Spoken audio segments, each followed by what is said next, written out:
Hello and welcome to the Webit Global Impact Forum 2022 and this session on geopolitics and the rethinking of democracy.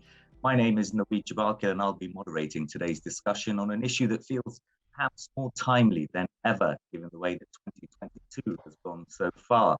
Russia's invasion of Ukraine has reshaped global thinking about the rules-based order. The backlash Moscow has felt has highlighted the tensions facing the democratic world. On a personal level, inflation is spiraling and the cost of living is rising almost universally. The likes of food, fuel and travel all becoming more expensive for hundreds of millions worldwide. Businesses too are feeling the heat, with the COVID-19 pandemic still very much with us and the increased manufacturing costs and supply chain shortages worsening the global outlook. One thing is for clear, pretty much wherever you are in the world, this is a time of huge uncertainty. Are we on course for a new Cold War? Is the global order fracturing into multipolar forces? And is the world bracing itself for a showdown between open democracies and authoritarian systems, as US President Joe Biden is warning? Before I bring in our guests, just a reminder that you can find the Webit Global Impact Forum and share your thoughts and questions with the team on social media. Just search for #Webit. Now, I'm very happy to say I'm joined by two leading voices when it comes to attempts to improve our politics. First, Lisa Witter is the co-founder and CEO of the Apolitical Foundation, a not-for-profit founded to advance the revitalization of democracy by building better politics. The foundation's keystone project, Apolitical Academy Global, helps prepare a new generation of transformational political leaders via a network of non-partisan incubators. The World Economic Forum Young Global Leader and co-chairs the Forum's Council on Agile Governance. We're also joined by Paul Maassen, the Chief of Country Support at the Open Government Partnership, which includes 77 countries and 106 local governments, representing more than 2 billion people, all with the aim of making governance more inclusive, accountable, and transparent.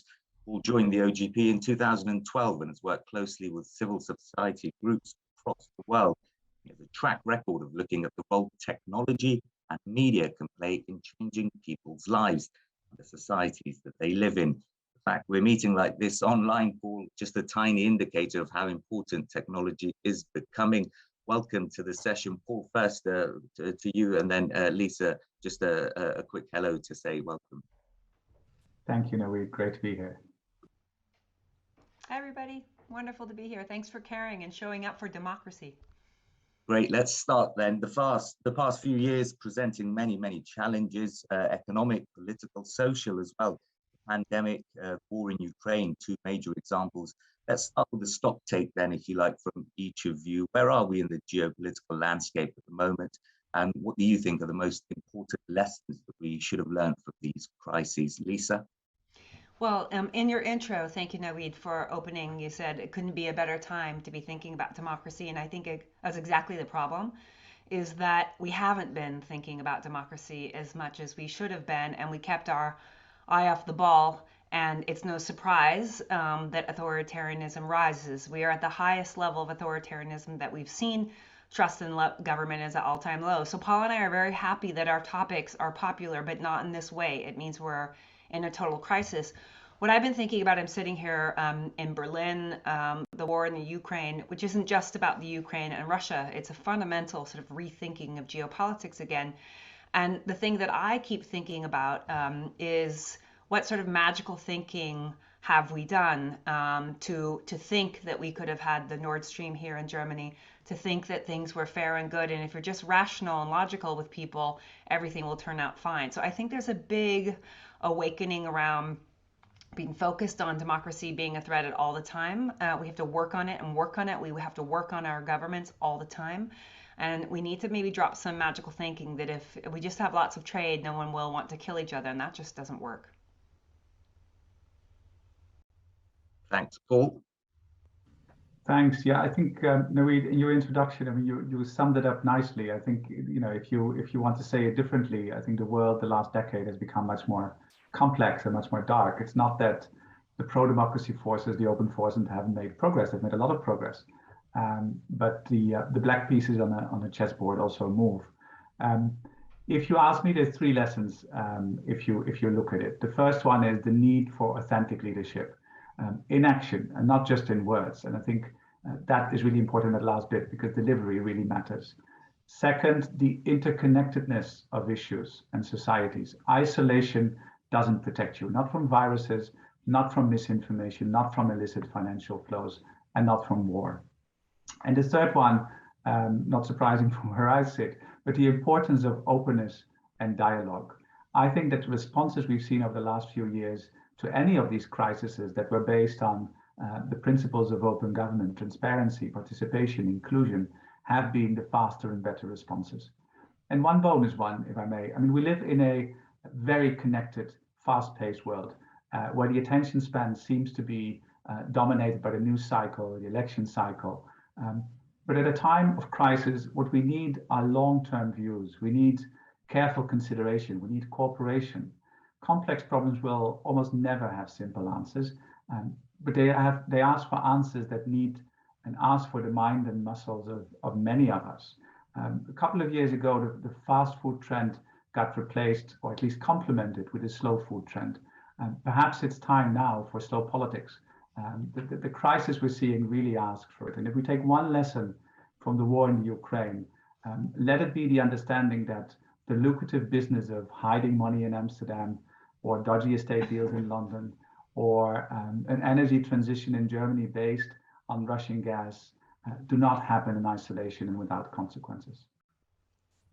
You touched upon leadership there. Just to bring that back to what Lisa was talking about as well, have both of you been disappointed with the way leading democracies around the world have been led in recent years? I'm thinking about the United States, for example, and the United Kingdom, how divided they seem at the moment, and just how much controversy has been around their leaders. Do you think that's weakening the cause for democracy, Paul? I think it's a factor. I mean, I think it's not fair to fully put the blame on the politicians, right? But it is a fact that the trust in institutions, the trust in politicians has been on decline for a long, long time. Every now and then you see a little spike in times of a crisis. We saw a spike in trust during the pandemic. We now see it around the war in the Ukraine. But that's why I made the point about leadership in action, not just in words, right? It's of course it's important that you say the right things in the right moment, but you have to follow through, not just in the moment when the election is or when the crisis is, but every day of the week. And I think that's hard for politicians because they are lived in a way by the election cycle, by the power in the economy, the money in the economy, and in politics. So it's hard to be a politician these days. I think it was probably a bit easier 20, 30, 40 years ago. But that doesn't take away that need for authentic, real leadership of people that can turn the art of eloquence into the art of action. And I think Zelensky, that we're now seeing, is a lovely example of a leader that wasn't perfect before the crisis, but he stood up in the right moment, not just with all these speeches he's doing across the world in parliaments, but by actually making things happen. And I think that's what people are looking for. Lisa, your thoughts? Oh, I love, Paul, this idea of slow politics, and it feels like a wonderful call when we're at a Webit Global Impact Forum talking about the role of technology on our dopamine-driven minds. And I think it's a very hard time, right, to be doing anything that requires patience. Try parenting now, right? Try being a teacher, getting kids to sit and read a book when they can play Fortnite. And I think that's part of the change. So the craziness of the change that you talked about, Paul, before, that we're living in, things seem faster, they are faster, they're moving. It's making our polis, feel really uncertain. And to your point, Nawied, I think it's super important to have leadership that is steady and maybe slow at times and agile all the time. I mean, that's one of the things we do at the Apolitical Academy. We work with political leadership incubators around the world, and we're saying, how do we bring in new and different types of people to add to the great people that are in office already? I mean, we look for, and I think these days you need to look for charismatic people, which, as Paul talked about, charismatic means strength and warmth, not just the ability to give a great speech, but warmth as in like genuinely connects we look for wonks. So people who know enough to think through policy, that's why you go into government, and to know the length of how much you don't know. So when do you get experts? I think you need resilience. As Paul was saying, it's hard to be a politician right now. It's hard to be a leader. 4 out of 5 women get threatened or attacked when they run for office online. So our leaders are under really great stress. We're about to take on a study that looks at the mental health and mindfulness of politicians around the world. Because if you think about the people making some of the largest decisions, government controls 40% of the GDP, often headed by the democratically elected politician. If those people are stressed and under duress all the time, we wonder how the decisions are being made to guide us through these tumultuous times. But it doesn't come without asking citizens to do their part and be part of the solution. And that means you need politicians who bring citizens along, who bring the public servants along, who bring civil society and the workers. So I see lots of positive trends, but this stuff doesn't happen by accident. Like having more open and transparent government happen in large part because OGP made it happen, right? Getting new and different types of people in politics, from the streets to the Oval Office or to the mayor's office, takes work and bridge building. And so I think Paul and I would agree there's just tons of people out there doing the work, and now we need to focus it even more and be more responsive. And that's a good point that I wanted to come on to. It's a difficult time to be a politician, a difficult time to be a leader, but many would say it's a difficult time to be an ordinary citizen as well. What role do they play? I mean, Paul, the OGP has worked closely with civil society groups around the world. If the politics looks messy, how important is it for people on the ground to be looking at activism? Yeah, a couple of entry points into it. I mean, my most simple answer is, if you look at these complex crises that you all had in your introduction: climate change, pandemic, the economic crisis, inequality, none of these will be solved by some politicians in a nice decorated room in the capitals. They are so complex and so diverse that it will ask for collaboration between government and civil society, government and citizens in a country and across the borders, right? I think a lot of the issues we're seeing cannot be solved in one country. We saw it with COVID, but we also know that the power of social media platforms that influence the thinking of our children is dictated in California, but has a real effect in Europe. So how do you deal with these challenges that are cross-border? And over the years, we've had great examples of solving things across borders. I mean, acid rain was a big thing when I was growing up. That's a crisis we managed to tackle by working together. So it's possible. But most important in it, I think, is we talk a lot about the trust deficit, right? And then very often it is about, do citizens trust their leaders? Do citizens trust government? But it's a two-way street, no? Like, do politicians actually trust the people? Do they trust the people to give them power? I think they often don't. They prefer to just govern without bringing the people in. Although there's so much evidence now in OGP and outside that you get better policy if you bring people in. You get better solutions. Our own data of the 77 countries you referred to over the last decade show us with great clarity that if you bring in civil society groups and citizens into defining reforms, you get more ambitious reforms, better defined, and you get better early results just because you work together on a complex problem. And I think that's a really important lesson to take away for citizens and for politicians. But one important thing in it is that both government and civil society have to understand that they want to bring in citizens, if they want to get them off the sofa and switch off Netflix, they have to start talking about things that they really care about, and not some theoretical hard topic that no one could understand. Two examples on that, if I may. One is the Conference on the Future of Europe. It started with such a great idea. How do we bring that complex, abstract idea of Europe closer to the citizens? At the end of the cycle, they ended up with very abstract political ideas like transnational election lists that are probably a really good idea, but you're not going to get warmth and energy and support from 450 million Europeans on the topic, perhaps from 1 million wonks, to use Lisa's word. And the other example, which I think is really powerful, is I was reading a study recently about why there's a decline in support for democracy in Africa, where 20, 30 years ago, there was a whole wave of introduction of fair and free elections and institutions and term limits. And simply said, in one sentence, you can say like, people got the right to vote different leaders and they used the right to different leaders, but they are disappointed because they didn't get different outcomes. They got different leaders with the same outcomes.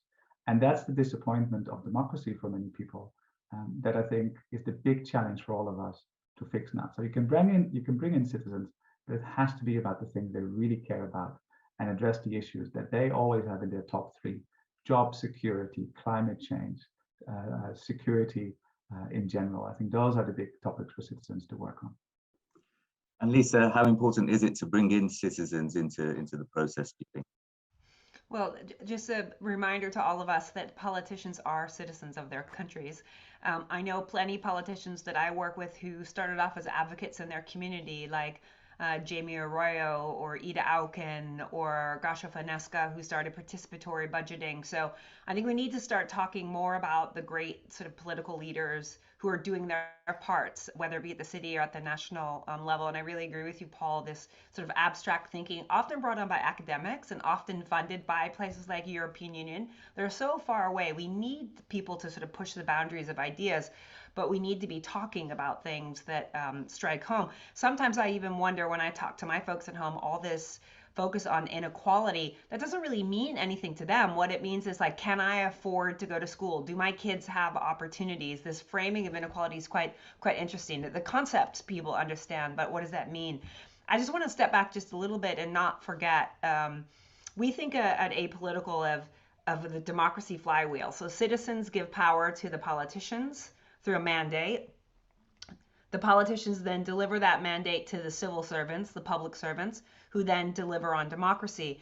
So for me, and I know for Paul too, all of those wheels need to be turning all of the time, right? The citizens need to be engaged, the politicians need to be engaged, and along the way there can be a back and forth, like a tennis match between the two.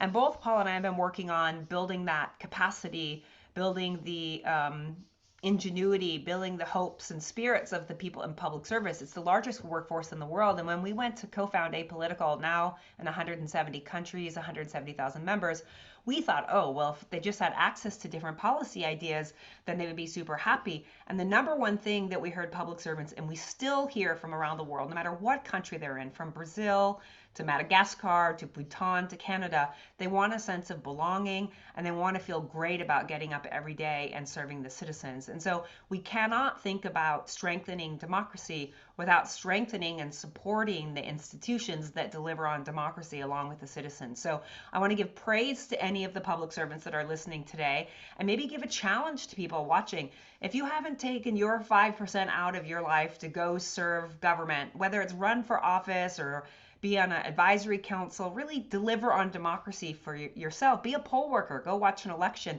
This democracies don't work as an observant sport. You have to get in it and you have to do it yourself, and it can be quite rewarding, quite fun. Not always easy. I just was talking to a former CEO of a large bank in the UK yesterday, and she was like, oh, I could never get involved in politics. It's too hard. I'm like, yeah, that's the point, right? Like, dealing with lots of stakeholders around the world are hard, but when you get through it, the scale of impact can be tremendous, and the scale of pain can be if we don't. So a real call to everyone to serve.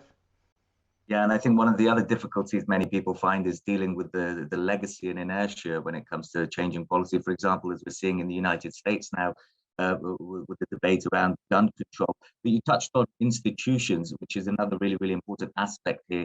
Something that I've witnessed quite a lot in the past few years. Lots of governments of all shapes, colors, sizes, open democracies or not, have prioritized their own national priorities, acted with self-interest. If you think about the COVID-19 pandemic, for example, I mean, given how divided the world looks now, getting countries to agree on much through multilateral organizations like the UN and others who work on the ground is proving really difficult. Do you think this is a worrying trend, Lisa, that's now becoming irreversible, almost a death of multilateralism?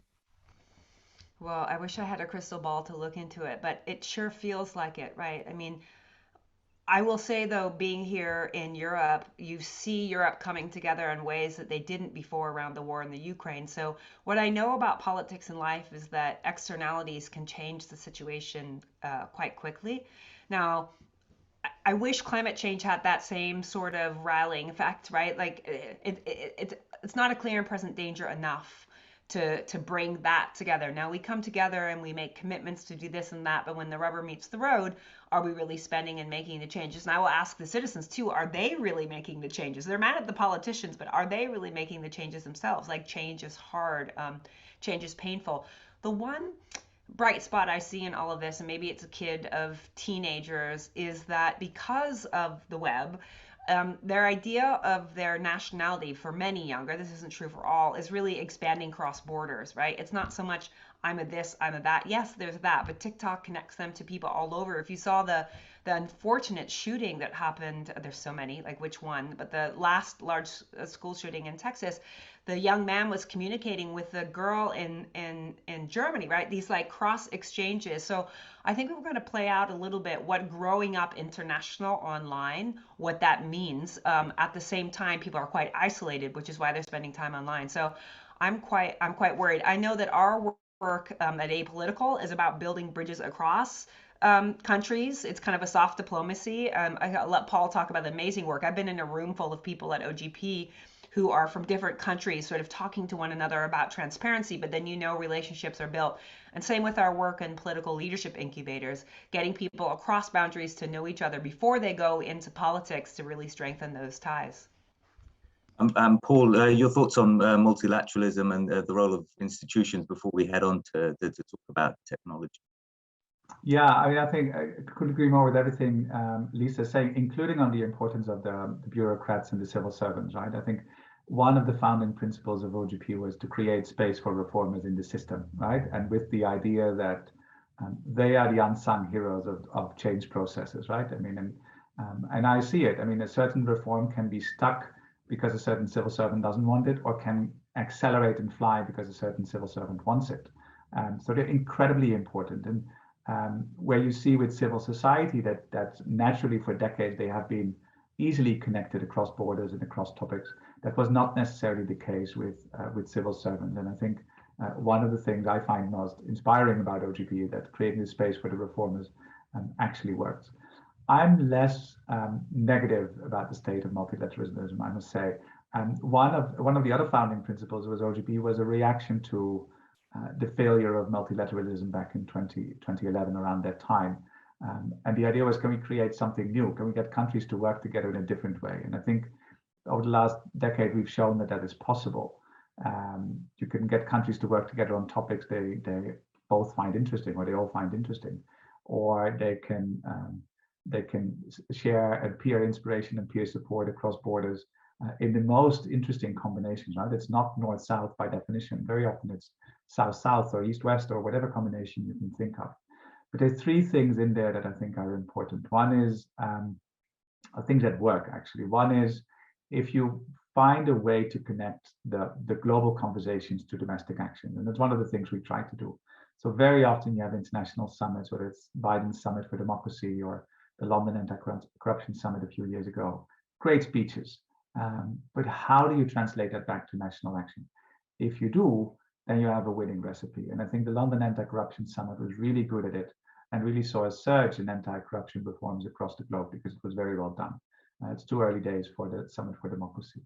I think the second is that point of peer learning and peer inspiration. If you have a country that's showing leadership on something, like Madrid, the city, was showing leadership on bringing in citizens using tech into decision making. And they use that same approach in 100 other places across the world. Madrid helped 100 other places to do the same. I think that's very powerful. The UK, leading on beneficial ownership, brought that to, through OGP at least, already to 20 other places. And the other third thing is, again, multilateralism. I think if you get a set of countries to work together, to start working together, and set a norm in the market if you want, then other countries will follow. In OGP, we've seen it around open procurement, for example, the place where government spends most of its money and where most corruption is seen as well. In the beginning of OGP, there was about 1/3 of our members that did it. Now, almost all. And what they do goes up, right? Because they look at each other and they say, oh, wait, that's interesting. Similar things you see in the OECD around tax for the corporate sector, or the EU, if you want, for privacy rules with GDPR. One final thought is my worry is not decline of multilateralism, to be honest. My worry is going back to a two-polar world. I think the simplification of the world into open versus closed, or democracy versus autocracy, or the anti-Russia bloc versus the pro-Russia bloc. I really hope we've left that behind us in the 80s, because I think it's a simplification of the complexity of the problems we're facing, and the richness and power of diversity we have as a globe. I agree absolutely, and I think it's also underestimates the impact it's going to have on people all around the world. I mean, we tend to forget that there will be so many people, as we're seeing with the war in Ukraine now, for example, and the impact that's having on food supplies in Africa. But it is encouraging to see some aspects of multilateralism still working in COP26, for example. I remember that deal between John Kerry and the Chinese climate envoy, and the impact that's had on galvanizing the rest of the countries to try and sign on to the agreement, even if some of those pledges have been watered down by nations because of considerations around the war. But I'm conscious that we only have about 14 minutes. It's always the case when there's so many interesting things to get in. Time flies. Let's move on to a really, really important topic. I touched upon it in the introduction: technology. Social media, I mean, it's driving a lot of disinformation. It's also led a lot of people to be more, ironically, empowered in terms of how they can get involved in things around the world in the conversation. The way you see it, guys, do you think it's helping or hindering the promotion of democracy? I'll start with you on that one, Paul, just because I know it's something that you've looked at quite a lot, and then I'll come to Lisa. Thanks. I mean, I think it's both a bit, and my own thinking has evolved on that, and OGP's thinking. I mean, when we started in 2011, I think we were mostly looking at the role of technology in a more naive way, right? It was a way of indeed bringing more people into the debate, opening up information to much more people in much more usable and user-friendly ways. And that all came true. I think there's amazing things that happen through civic tech and the power of open data to open up opaque government processes. So I think there's a lot of positive in technology. But now, 10 years on, I mean, yes, there is real risks, right? There is the misinformation and disinformation. And again, about the interconnectedness we talked about before, often that is coming from outside the country, right? I think we should not forget that. We also see it in other ways, how sort of political debates in one country are influenced by the debate in other countries, just because we look at each other's news cycles and information. So I think it's become much more complex. And there's a few things that particularly worry me. Yes, there is the classic misinformation, disinformation. There is the power of the social media platforms. Those are worrisome. And I think regulation and change of behavior on those is not coming fast enough. Of course, they're incredibly powerful blocks, and we see if there's a powerful bloc defending its interest, it's very hard to make change. We see that around gun control, we see that around abortion legislation, we see it around social media platforms. So it's hard to change where there's power and money behind it. But the one that perhaps closer to government that worries me a bit is there's an incredible opportunity in automated decision-making and algorithms to make government better, right?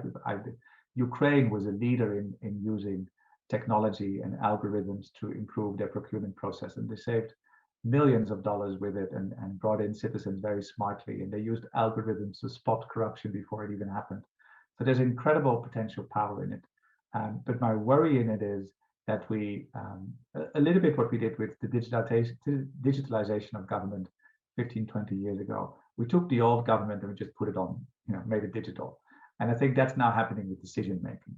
And that means that existing biases and problems in decision making by government are translated and done much faster in a digital way, rather than thinking about, hey, we now have tools we never had when we started inventing and thinking about government. How can we make government actually better with it? Not cheaper, not faster, perhaps also cheaper and faster, but better. How do we make sure that biases we have in decision making about awarding jobs and subsidies, etc., do not come back if we bring in technology? I think that's one of the big challenges for government. And of course, they also have to fix disinformation, and the power of platforms. Yeah, I think we all remember what it was like trying to log onto a government website in the late 90s and the way the interface was. Lisa, to come to you then, the importance of social media and making sure that it's used correctly. Well, I'll just off the back of AI, one of the polls that we've looked at in the last year is that the majority of Europeans would prefer artificial intelligence to take over the role of politicians, even knowing the biases.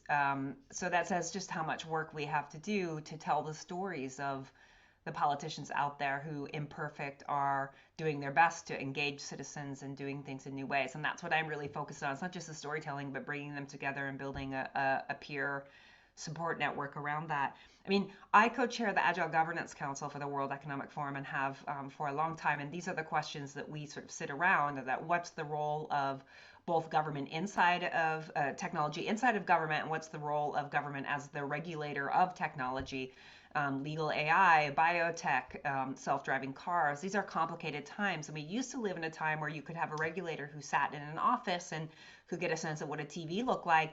And now the complexity is so great that we're seeing much more need for the multi-stakeholder partnership and thinking about how to do good fintech regulation and edtech regulation. And so it's a complicated time for the regulator, and it really means you have to get business and government, and oftentimes what we forget is getting the citizens in the room. We're not bringing them in the room. Maybe on this topic, I'll just leave you on a little happy note. One of my global advisors is a guy named Nick Lachey with a team of extraordinary people in Chile.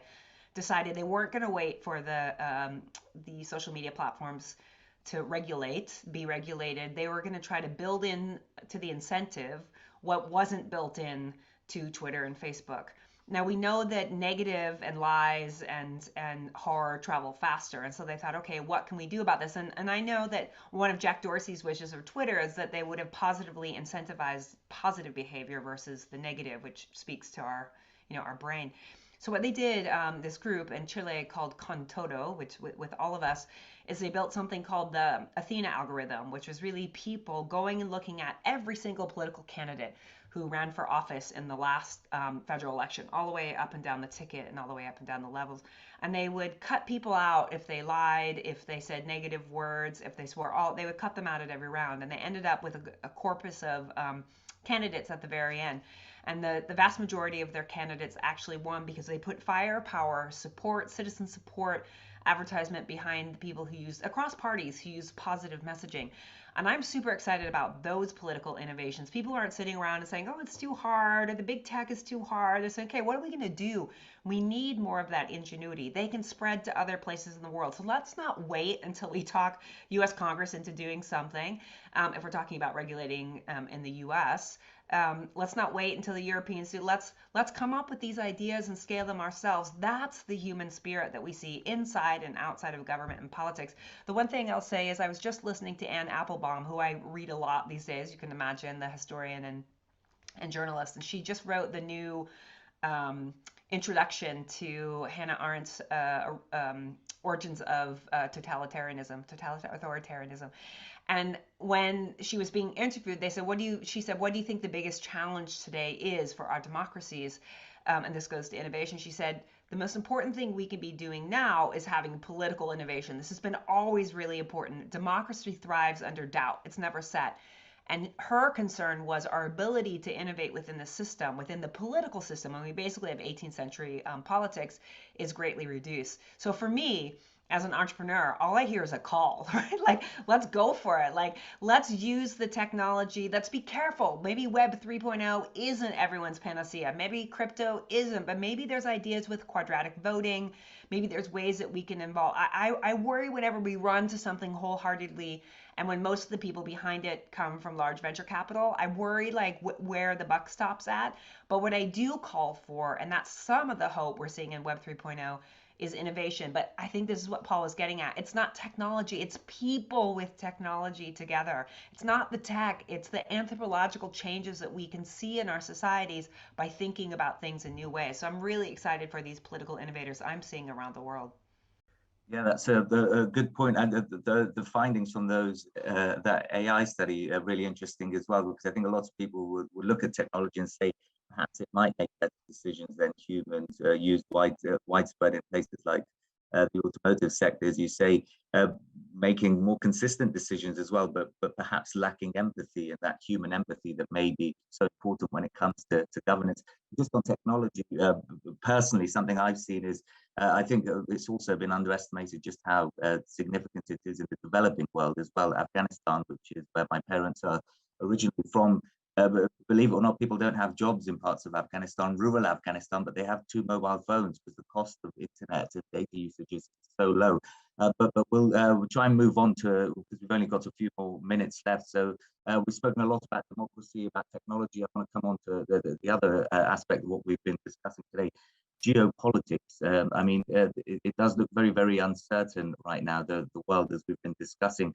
I'm going to ask you to gaze into those crystal balls to finish off them. What do you think are going to be the main challenges coming up in the next few years, Lisa? Oh, I thought you were going to ask me some existential question about where you think humanity needs to go. You could try and weave that in, as long as there's I'm a weave it. I'm yes. going to weave it in on a deep personal level, and then maybe not try to crystal ball things too much. I mean, one of the things I've been thinking a lot about as it relates to technology, which I think goes to the heart of some of the leadership we need and some of the changes we need in society, is really asking yourself, maybe if you're watching, asking yourself, like, what is enough to you? And I think that's one of the deepest issues we have in our geopolitics, is like, how much is enough for the wealthy? How much is enough technology? How much more do we need when other people are suffering? How do we think about our resources and our actions and our reactions, not just based on myself, not just based on my community, but based on the web, which we live in? I grew up in the Pacific Northwest, and there was a Chief Seattle, who Seattle was named after, said, we are just one web woven and everything is connected with one another. We see this with the discussions of mycelium. I'm hoping that we go with geopolitics the way of mycelium. Climate change may do that to us, because it doesn't matter, Europe can do a lot, but if other countries aren't dealing with climate, we're going to address it. So I'm kind of hoping, I know we can get there in collaborating together if we see and feel and act to the interconnectedness. That's why these global forums are so important, right? To hear from one another, to hear about a kid whose parents come from Afghanistan, to talk to Paul and his work globally. I'm positive about the future, I have to say, with geopolitics. It's going to be hard and there's suffering, but I think we can get through this. Great. So a positive note to end on from Lisa. Paul, what do you think are the main challenges, and perhaps maybe why a bit of instruction to anyone listening, what role they can play individually in trying to become better citizens? Yeah, it's a great question. And like Lisa, I'm a naive optimist, or an optimist, perhaps naive. Let me try it from something I've been thinking a bit lately. I think proximity is a really interesting one. Proximity matters, right? And we always see in these research that sort of, people don't trust business leaders, but their boss is a good guy. They're worried about migration, but their migrant neighbor is not the problem. So proximity matters. Looks at how Poland and Polish people opened their houses and their hearts for the Ukrainian neighbors. So proximity is important. How do you get proximity? You get it by dialogue. You get it by better understanding of each other. And so dialogue, I think, is a really crucial word here. If we can try to sort of, and everyone can start with it, right? There's a brilliant German example where you could just sign up for having a debate with someone you fundamentally disagree with. I think that's a great idea. We need more of those ideas where people take the time to actually have a conversation with someone they might not agree with, because you might still not agree at the end of the conversation, but at least you will understand each other a bit better. And if you tie it to these very complex problems you started with at the beginning, they're all complex, they're all interconnected, they're all cross-border. So what can we do? We can try to bring us all together a bit closer, whether it's in a country or across borders, build dialogue and understanding, and hopefully with that build collaboration and appreciation for the diversity, which I think we will need to solve these problems, not by antagonizing each other, by simplifying the world in a good guy and a bad guy. It's much more complex. But the key word for me is proximity and dialogue, or 2 words. I love it. Nawied, can I just get in for the summer reading list, this great book called Citizens? Sorry, it's called Citizens. And it's how why the key to fixing everything is all of us, whether you're a business leader or technologist. Like, we are the answers to the problems, and we are the opportunities for our pleasure. And it's really great book by John Alexander. If you need a summer read, I strongly recommend it. Great, thank you for that. And yeah, I think if you look throughout history, so much positive change has been from the ground up and the bottom up. But thank you both for your time. Really interesting discussion, very interesting debate. We spoke about the uncertain times the world is facing, the importance of leadership, civil society's role, the role that ordinary citizens can play, and then touched upon social media and trust, and just how important it is, both as a tool for empowering people around the world and perhaps potentially driving disinformation as well, and making sure that we use it positively. Thank you both very much again for your time. We were joined by Lisa Witter, the co-founder and CEO of the Apolitical Foundation, and Paul Maassen as well, the Chief of Country Support at the Open Government Partnership. And thank you very much for watching, and a quick reminder that you can find the Webit Global Impact Forum and share your thoughts, questions, comments with the team on social media as well. Just search for #Webit. I've been Nawied Jabarkhyl. Thank you very much for watching.